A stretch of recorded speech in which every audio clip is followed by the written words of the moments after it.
Mga kababayan, meron kasing sinend sa akin ng impormasyon, allegedly, okay? O sabi dito just in case you are still not informed, in January 2028, January 8, 2025, there are only 6 congressmen who endorsed the impeachment of BP Sara. They are the Makabayan Black. Then kanina at 10 a.m., 80 lang yung nalikom nilang signature. When they know na bibigyan sila allegedly, allegedly, for each congressman signing the impeachment nito, number 1, 25 million allocation for AKAP. Number 2, 25 million for AX. Number 3, 100 million for infra. Care of the PWH, released via the OPDBM. Okay? Biglang nag 153, humabol ang iba, naging 206, tapos finally, naging 215 ang final count. Okay? So yan po, allegedly allegedly, may money involved, kaya yung mga ibang congressman, yung mga congressman, ay pumirma di umano. May money involved di umano, million allocation mula sa AKAP, AX, infrastructure, galing DPWH, ang sinasabing matatanggap ng mga congressman na pumirma pabor sa impeachment. Di umano. Okay? Hindi ko lang sigurado kung ito ba ay totoo o hindi. Basta nakalagay allegedly. Allegedly. So kaya siguro ang bilis. Kung totoo ito, sinasabi ng informante ko, kaya siguro ang bilis. Nagulat tayo, di ba? Kamakailan halos isang buwan natulog yan dyan sa natulog sa kamera. Pero kahapon, nagulat tayo na bigyan na lang pumutok at ang bilis. Ang bilis nila makakuha ng signatures. Okay? At ito po base dito sa sinabi ni Congressman Pulong, okay? Ang pasimuno sa paglikom ng mga signatures, okay, ay si representatives Iloilo,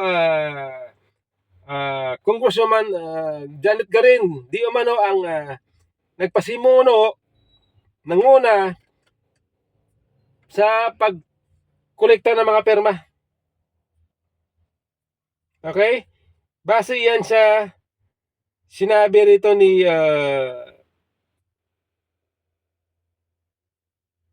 Pulong, Congresswoman Pulong.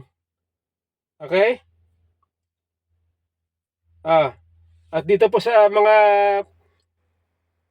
pinakitang mga signatures,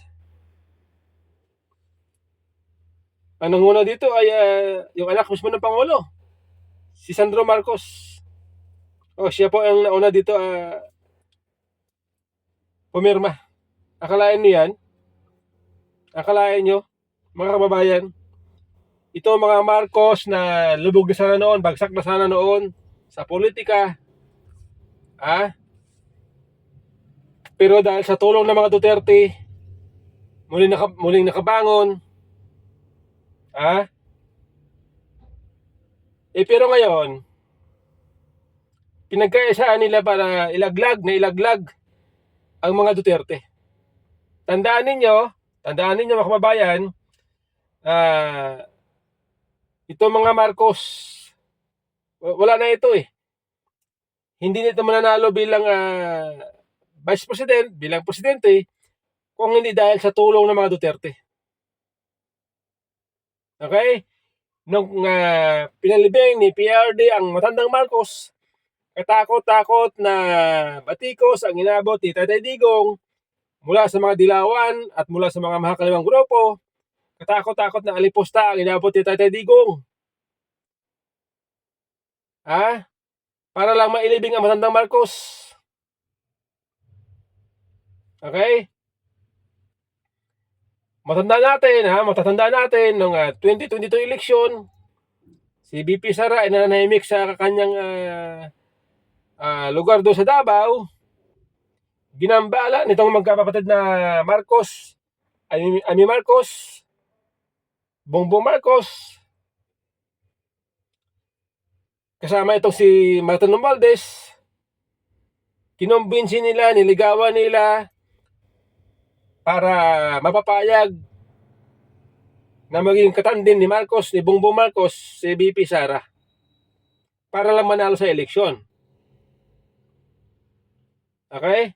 Sa mga masatamis na pangako ni Bongbong Marcos at nitong kanilang ate na si Amy Marcos, napapayag nila si BP Sara.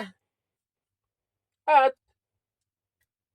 tayo noon, ang gusto natin na takbuhin ni BP Sara, presidente sana para ipagpatuloy niya ang mga proyekto ni Tatay Digong. Kaya lang, dahil itong si BP Sara ay hindi naman sakim sa kapangyarihan, nag-giveaway siya kay Bongbong Marcos. Nag-giveaway. Ngayon, nanalo na. Naluklok na si Bongbong Marcos. Nasa kapangyarihan ng kanyang pamilya, kanyang anak, kanyang ate, ang kanyang pinsan na sugapa sa kapangyarihan niya sa Kongreso, si Martin Romualdez,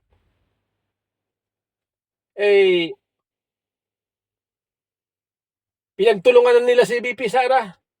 Pinagkaisahan nila si BP Sara at hindi lang, pati si Tatay Digong, pinagkaisahan nila para ilaglag. Pagkatapos ng kanilang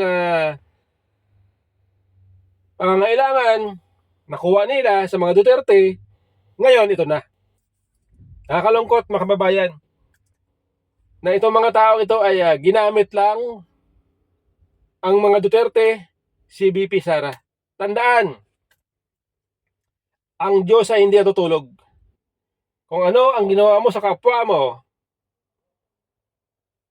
sabi ng Panginoon Diyos, gagawin din sa'yo. Oo. Kaya po, Diyos ang bahala. Diyos ang bahala. Itong isyong ito,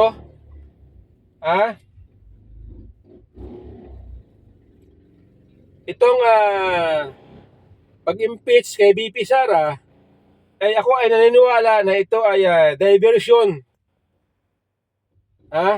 Diversionary tactic para ilihis ang atensyon ng tao mula doon sa BICAM report.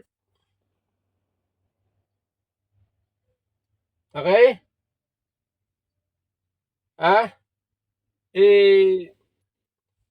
Para mapagtakpan ang issue ng BICAM report ito ngayon.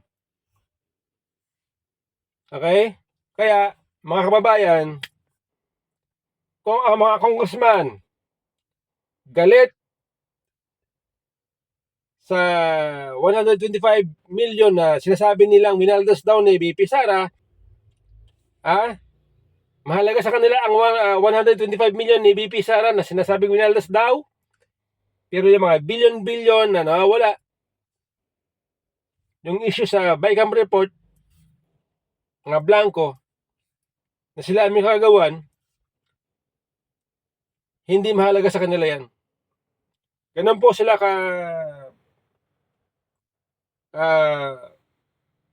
walang hiya. Kaya naniniwala ako na Kung ngayon, nasa ibabaw sila, darating ang panahon, babagsak din sila. Okay? Yan po aking paniniwala. Kung ano ang ginawa mo sa kapwa mo, gagawin din sa'yo. Okay? Gagawin din sa'yo. Malinaw yan. Diyos ang bahalang gumanti sa mga taong ito. Yan po ay biblical, mga kababayan. Kaya, ang aking payo sa ating lahat, huwag tayong gumawa ng mali sa ating kapwa. Kung ayaw natin gawin sa atin, huwag nating